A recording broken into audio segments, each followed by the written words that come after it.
You wanted the best. You've got the best podcast. The hottest podcast in the world. The Chris Voss Show, the preeminent podcast with guests so smart you may experience serious brain bleed. The CEOs, authors, thought leaders, visionaries, and motivators. Get ready. Strap yourself in. Keep your hands, arms, and legs inside the vehicle at all times, because you're about to go on a monster education roller coaster with your brain. Now, here's your host, Chris Voss. Hi, folks. Voss here from the ChrisVossShow.com. There you go, ladies and gentlemen. There are these things that makes official. Welcome to the big show. As always, the Chris Voss Show is a family that loves you and brings you the most amazing authors and minds and people that share their journeys, their stories in the show, and help you live a better life. But in the meantime, go to goodreads.com/Chris Voss, LinkedIn.com/Chris Voss, Chris Voss 1 on the TikTok, and all those crazy places on the internet. Today, an amazing young man on the show, Michael, the basketball star. No, I'm just kidding. His good friend, Michael Gordon, joins us on the show. He is the author of the latest book to come out January 10th, 2025, called The Book of David. We're going to get into it with him. He's a prolific author who's written a lot of books. Dr. Michael Gordon is a distinguished clinical psychologist based in Syracuse, New York. He's dedicated a career to advancing the diagnosis and treatment of psychological conditions, particularly ADHD. That's my favorite one. I love ADHD and OCD. He has contributed extensively to the field through his academic research, teachings, publications, and professional practice. He's well known for his ability to translate complex psychological concepts into practical strategies for patients and their families. His compassionate and evidence-based approach has earned him a reputation as a trusted clinician and respected voice in clinical psychology. Welcome to the show, Michael. How are you? I am fine, thank you. Thank you. And thanks for coming. Give us your .coms. Where do you want people to find you on the interwebs? Well, you can go to michaelgordonwrites.com. Is the best place. That's where the book is discussed, and my other books are there, and articles and blogs and things like that. There you go. So give us a 30,000 overview. What's inside your book, The Book of David? Well, I have a brother, David, who's 9 years younger than I, 12 years younger than our oldest brother. And he has intellectual limitations that came on after roseola, after a fever when he was 14 months old. And David has been David since that time, which is both somebody who has limitations in some significant ways, but also much to value beyond that. Yeah. And this book is really about caregiving for somebody like a David. And the focus of it is really to point out that certainly there are burdens and challenges and problems to be solved and pain to experience and anxiety to undergo. But there's also another side to it, that there's meaning and value in his life and things he contributes to my life and everybody else's. And that the typical treatment of disability is just to talk about all the downsides of it. And those downsides are legitimate. I don't mean to sugarcoat any of it. I know that there are a lot of people who are not as charming as my brother is. But there's also opportunities to grow, opportunities to reach out and to practice all kinds of important skills like empathy and devotion and dedication. Empathy is really important. You know, I had, in my family, we had 4 children, and the last was born with cerebral palsy and all sorts of conditions. It's a miracle she lived beyond 3 months, and she lived into her 40s. But she was blind, and so I'm not sure how similar experiences. I don't want to paint that, but I kind of maybe know what it's like to have a sibling that you have to grow up with, that you have to care for. They tend to take a lot of attention from the parents and need a lot of attention for their stuff because, you're self-sufficient as usually a human being, or it's somewhat of a certain age as a child to a certain degree. But, this person needs extra help, and we need empathy for them. We need to care for them. And Yeah, it's a big deal. And being a caretaker is kind of a challenge too. Do you talk about that in the book? Well, that's what the book is about. Okay. It's about how to go about thinking about being a caregiver. I really wanted to avoid turning this into a self-help book. Mhm. I really have never thought that self-help books are as helpful as they might be, largely because they presume a certain homogeneity, that everybody with a sibling who has cerebral palsy or ADHD or intellectual deficits are somehow the same, and that the same advice applies to all of them. Uh, Mhm. and it just isn't that way. Families are different. People have different levels of impairment, different resources within the family. They live in different areas. There's so many differences that it's very, I think, unrealistic to say you should do this and you should do that.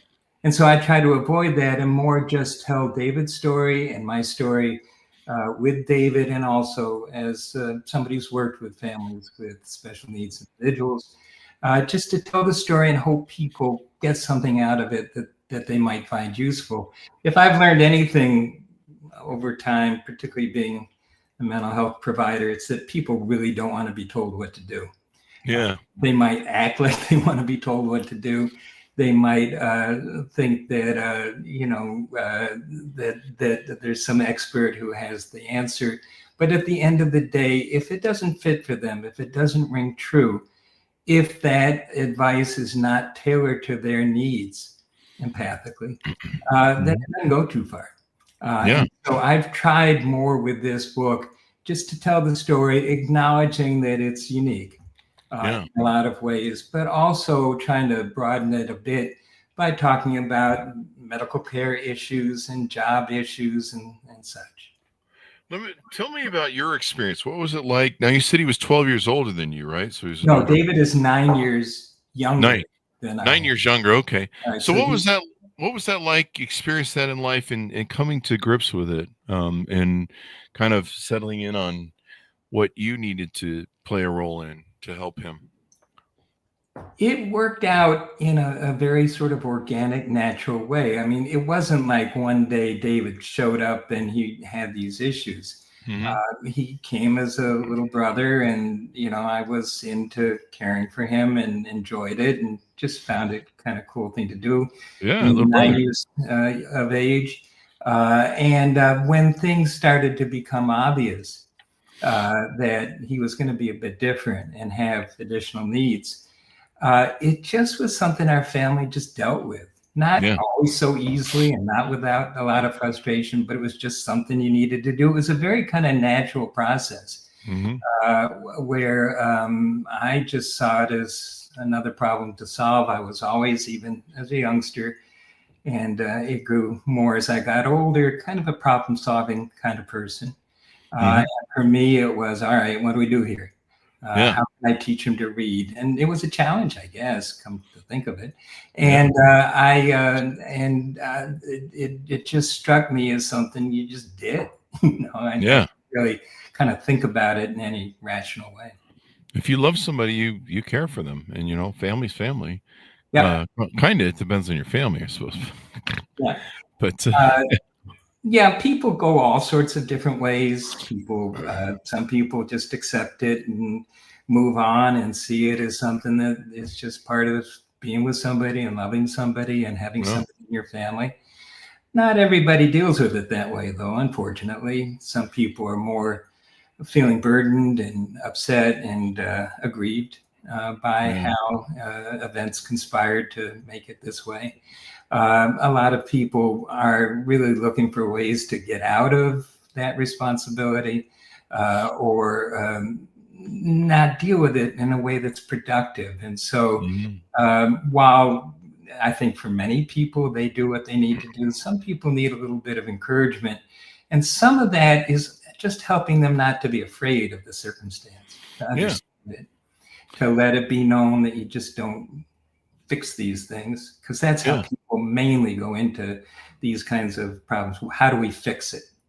Do you Well, find there's a lot of? You mentioned earlier I think you said the word fear, or there's a anxiety maybe of how to fix these things. Do you find that's a popular issue? Well, I'm anxious all the time about David, and I'm a Yeah, trained yeah. psychologist, clinical psychologist. I know all the techniques for managing anxiety, and Uh-huh. I lose an awful lot of sleep when things don't go well, when he has medical issues, when there's uncertainty about what the best circumstance for him, for his living, etc. I'm anxious all the time about him. Yeah. I probably way more than I should be, but you have the responsibility, and you don't want to mess up, and a lot of people are watching, because in David's case, one of the extraordinary things about him is the extent to which his community just adores him and Yeah. celebrates him. And anytime I'm feeling particularly down on the human condition, I think of the extent to which so many people are so good to him, Mhm. and that makes me less anxious. But it also makes me, whenever I go down there, people are always checking out to say, "Are you giving David enough money? Is his place really what it should be?" People worry about him, and they look to me to make it right, and I certainly want to do so. There you go. I remember when I had my dog that had cancer, and we were hospice carrying her, and I remember she started really collapsing on her back legs, and I thought, and she had anal sac cancer, so the cancer was on that back part, and so my initial thing was, okay, the cancer spread to her legs. It's time to call it, and I scheduled to put her down. And I went in, and she was still running towards me. She was still running for treats. She was still eating like a pig. And those are signs the dog, isn't done yet. And I remember going to the doctor's, and I signed the papers. I paid the money to put her down, and I brought her in the doctor's office. The doctor said, "You mind if we look at her? I know that you want to put her down, and you're concerned that this cancer spread to her legs, but you mind if we look at her, because we think she might not be ready to go yet." I'm like, by all means. Yeah. And they went and looked at her and determined that she was having acute arthritis, and it really wasn't cancer in the legs. It hadn't spread that far, I guess. And so they came back in the office, and I remember it was really uncanny, the discussion. It will always kind of haunt me, the discussion that the vet had with me. And he said, "Hey, so we checked her out. She just has really bad arthritis because she's so old. It's not the cancer. The cancer is still pretty manageable. You probably still have some runway." Um, but he said to me, he goes, "So she's not really ready to be put down if you don't want to." But he goes, "I'll understand if you can't handle this, if you can't do this," or something to that effect. If you're not up to, you know, going the runway of continuing hospice care with her. But he said, we can give her some medicine. I think that will fix her, and you can have some more time. But it was kind of interesting. I said it to me, are you up for this? I'll understand if you're not ready for this. And I thought, well, this is my dog. Like, oh my God, yeah, sure, I'm Yeah. up for it. But then it also occurred to me that some people maybe not. I've talked to people and given them counseling on their dogs and their health and how we extended Abby's life with cancer. And I have people who say, I can't deal with that, Chris. I can't do it. It's maybe too emotionally hard for them or too logically. So yeah, it's interesting, that attitude, and of course, it's great that your book helps give people a vision of what the map looks like in the care of someone and the empathy of taking care of someone. Well, there's certain principles, that are very simplistic. Um, I always worry when I write these things that they're so obvious, it's not worth putting on paper. But I've come to learn that that's not always the case. That Voltaire was right. That common sense is not always that common, and there's certain principles. One of which is safety first. Mm. So many of my friends, for example, are so afraid to tell their elderly parents, or maybe parents with dementia, that they need to move out of their home into a facility. Mhm. And they say, "Oh, we can't, they'll be upset." But, what's more important, that they'll be upset or that they're safe? Yeah. I think a lot of times when you frame for people, when I used the word fearful before, I mean, it just kind of confused and uncertain. If you say, well, one principle is safety first, even if it brings upset, even if it costs some money, even if you have to go against, I don't know, a regulator of some kind or an administrator, safety first. Because maybe somebody's going to get upset with you. Maybe David would be upset if I decided that he needed a more restricted environment, but I wouldn't do that unless I was really sure he needed it to be safe. Yeah. And at the end of the day, I don't think you want to be there sitting there and saying, if God forbid something bad happened, oh, well, at least he wasn't upset with me. No, you're going to say to yourself, damn, I should have gotten him into a place that was safer. And then, and like that, there are other principles. For somebody like David, I always think of it as don't expect a blind man to see. That so many of the decisions you make are really based on making sure you understand by being empathic and being insightful and being patient enough to kind of evaluate the situation, both in terms of strengths and weaknesses. That you understand what's fair to expect and what's not fair to expect.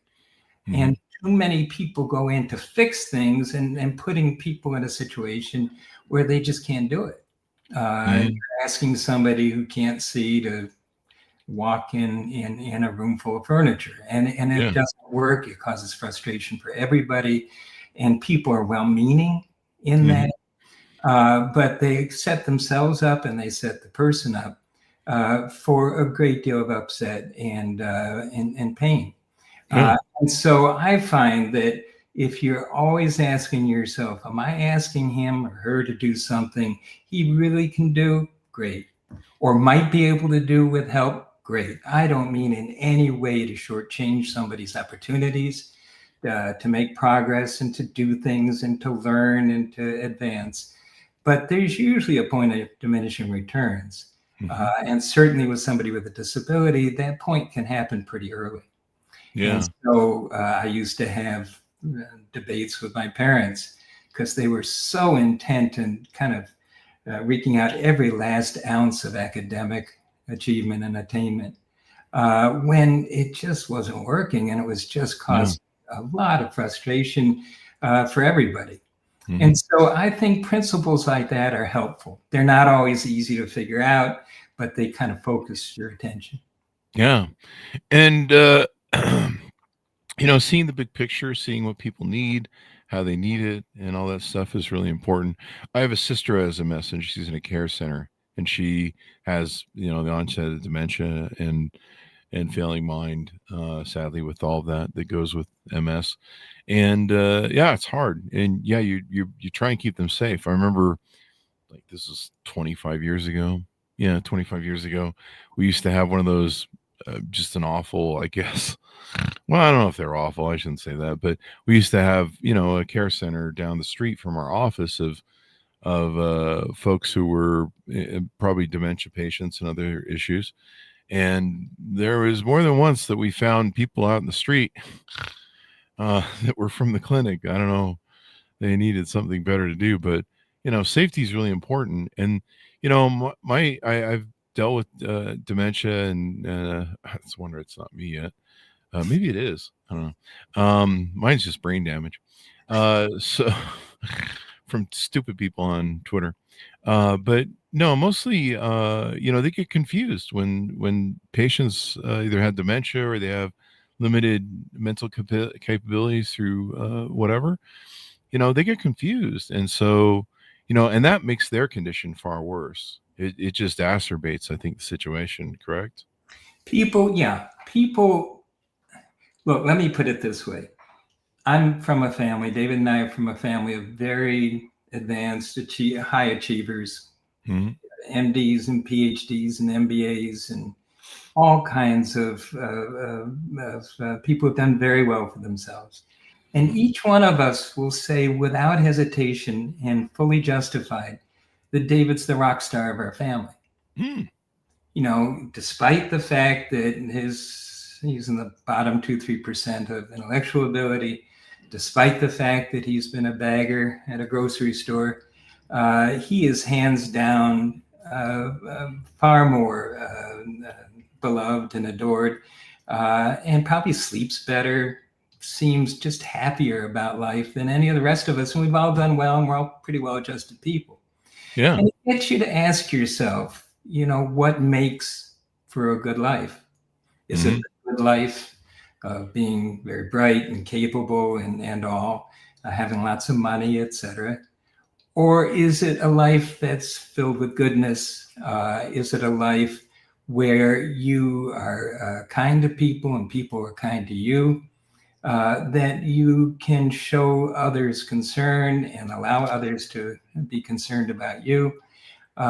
It gets you to wonder how it could be. And I think the answers are that there's a lot more to somebody than A, how bright they are and able they are, and B, how they're not their disability.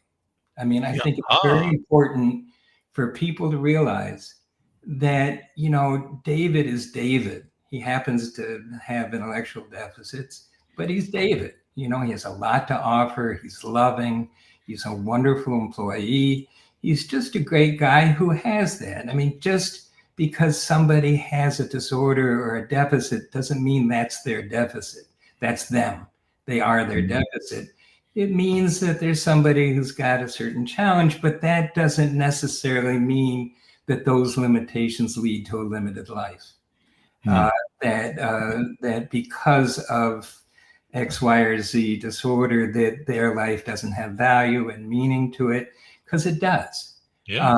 And that's the lesson to me personally of David. Yeah. That at the end of the day, when my time's up and I'm lying there in the last hours, I'm not going to wonder whether I should have written one more paper or one more book or done some other thing academically or bought another car. I'm going to wonder whether I had a good life where I was knitted into a community where I was able to love and experience love. And that's the kind of thing that a David will show you, that you have to focus on not just people's deficits. You have to understand the deficits so that you don't put people in a situation where they are expected to do what they can't. But you also have to focus on their strengths and what they have to contribute. And they do. David has a lot to contribute, as I say. And we call that in the trade strength-based assessment and strength-based management. And I don't think that's any different for David or for anybody else, that if you're managing people, if you're in a relationship with your kids, it's good not to focus on what they're not doing all the time and try to focus a little bit more upon occasion on what they can do and what they do right and what they contribute and what they try to do well. There you go. So yeah, I mean, everybody has something to contribute. We all need to have empathy. We all need to lift each other up, because most of us are, within one event of being in similar situations than people who struggle. I mean, you can have a car accident and one day and you can be perfectly healthy and fine and mentally there. I had a friend who fell in his home and woke up in a pool of blood around his head and ended up getting a brain injury. And, brain injuries, he's going to suffer from for the rest of his life. And it impacts him in so many ways. And so we're all, 1 second away from something that could go wrong, a heart attack, stroke, and so we all have to take care of each other. Rising tide lifts all boats. We're all on Absolutely. Absolutely. And that's what you learn from engaging with somebody different than you, and somebody perhaps with some disabilities or deficits. That's what you learn. You learn that at the end of that day, it's not that you're the smartest person in the room, because the next day you say you might not be. You might be not able to do what you can do. It's also the case that 100 years of research has made very clear that what leads to contentment, that what leads to happiness isn't the money and all, it's acts of kindness. Yeah. I know it sounds very kumbaya-like, and very much like pablum, but it's just a fact Yeah. that if you look at surveys of people and ask how happy they are, how content they are, how productive they feel, it has to do with the extent to which they are part of a community and the extent to which they are kind to others so that people are kind to them. Mm. It's pretty straightforward. I think nowadays it's forgotten a lot.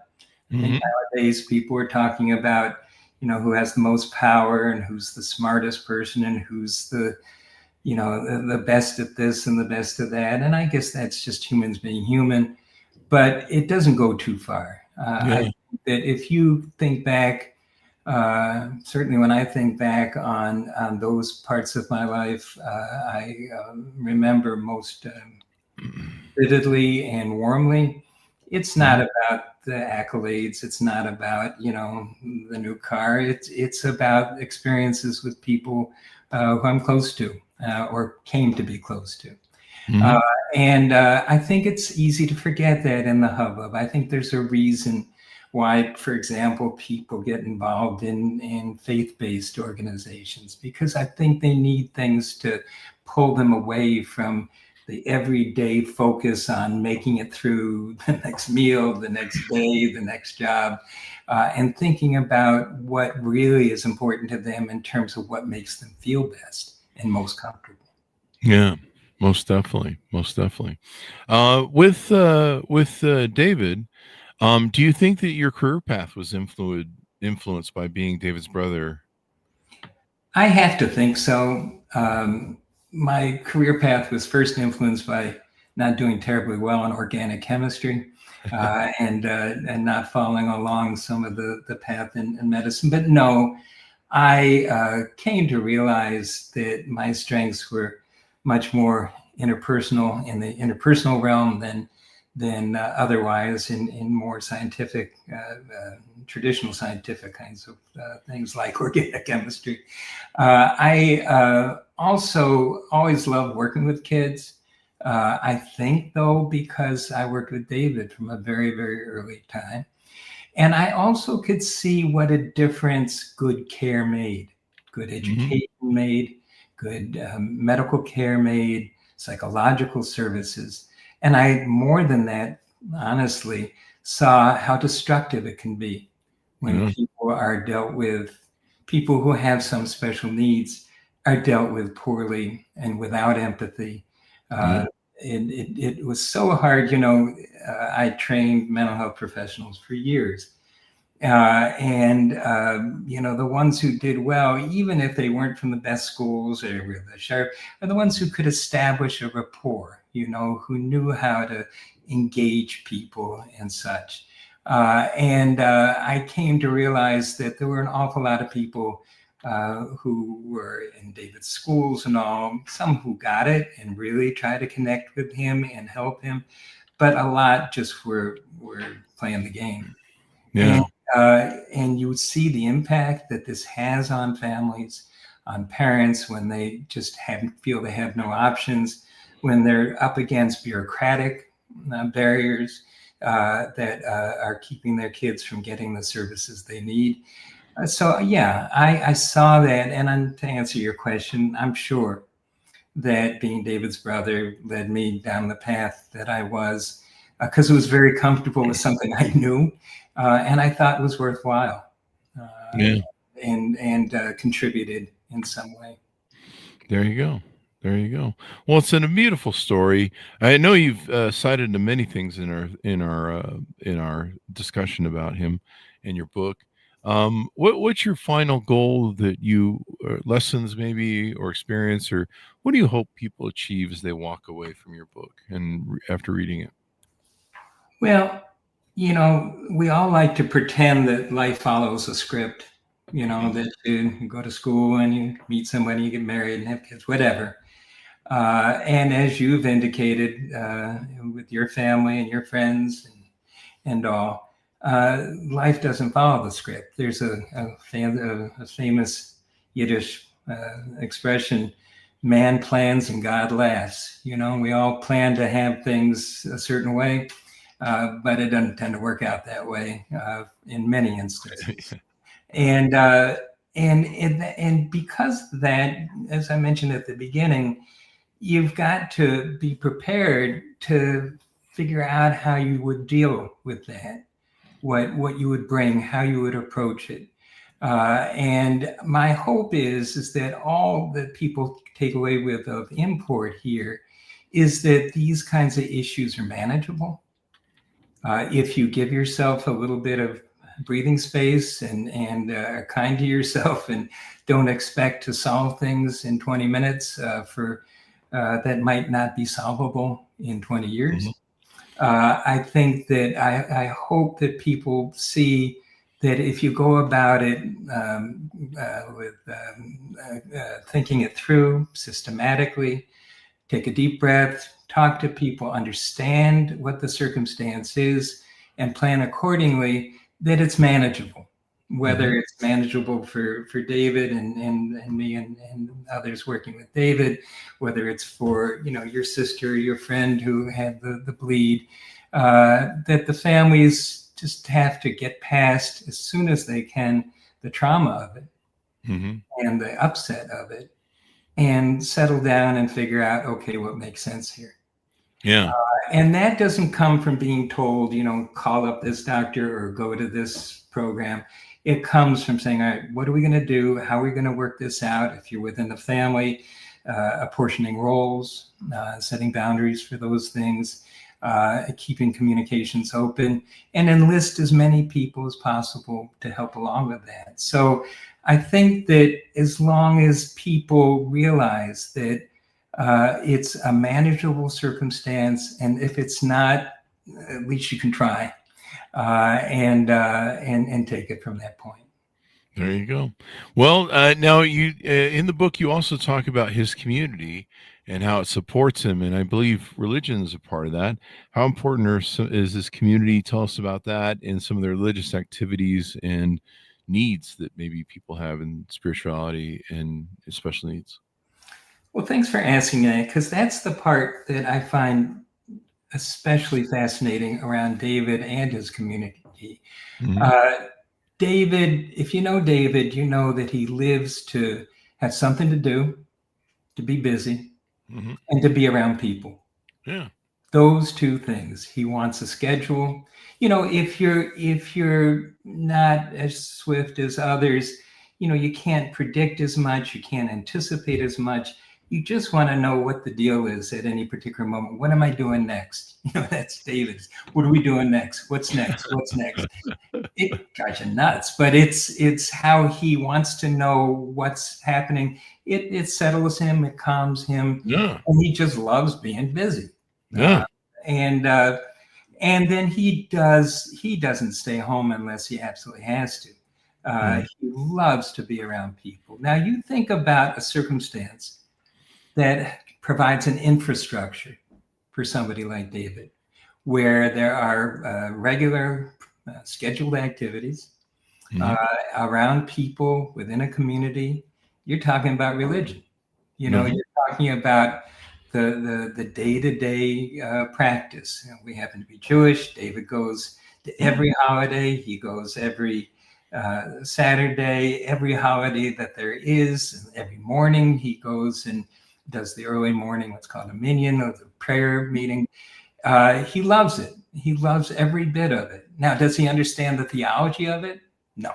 I'm not sure I do, but he certainly, if you were to ask him about the tenets of our particular faith, he wouldn't be able to tell you. But he'll tell you exactly when the men's club's meeting on Sundays at 1:00. He'll be picked up by people. He'll be brought home by people. And he's just there. He walks in. He leads in some of the service. It gives him a bit of a job.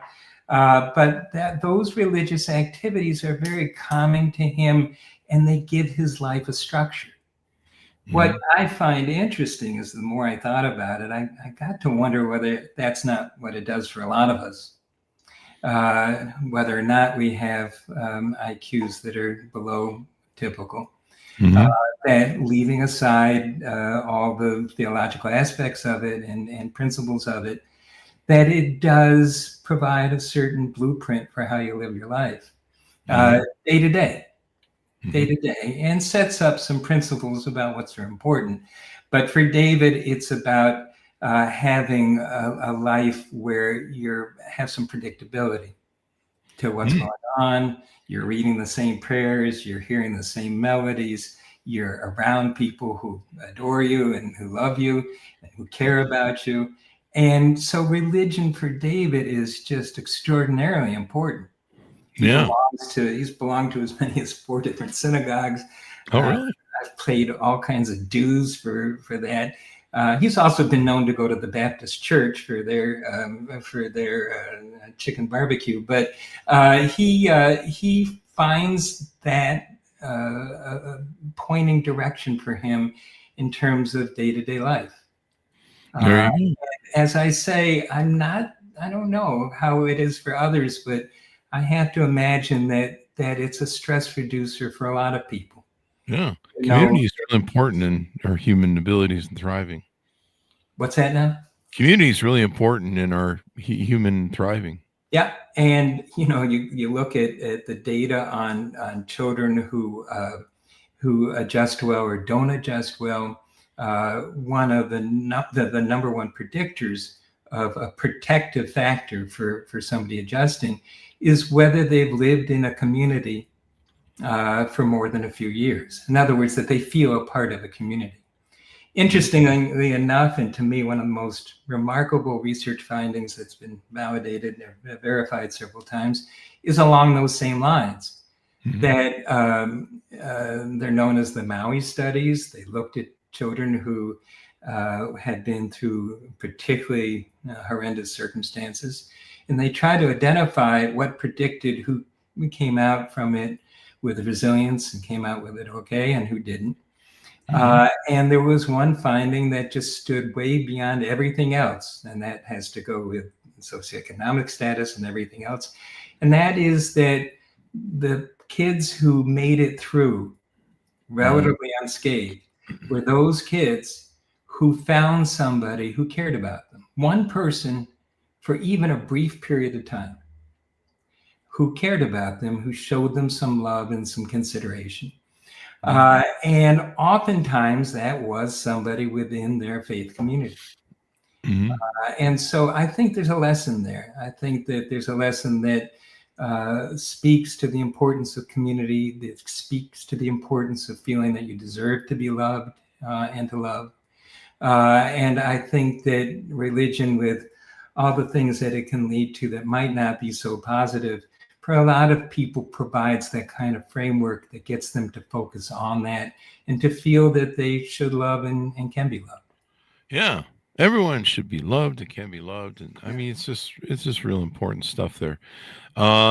So as we go out, give people your final pitch out to pick up the book, your website.com is how they can reach out to you and find out more.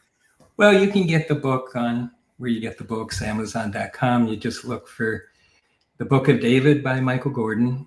You can also go to michaelgordonwrites.com and see information about that book and articles and blogs and such that I've written, and get a sense of it. I hope that you read it, because I think there's more to just about caregiving of a sibling in there. I think there's some things in there that you might find sort of inspiring towards a more comfortable way of dealing with some of these adversities and some of these challenges.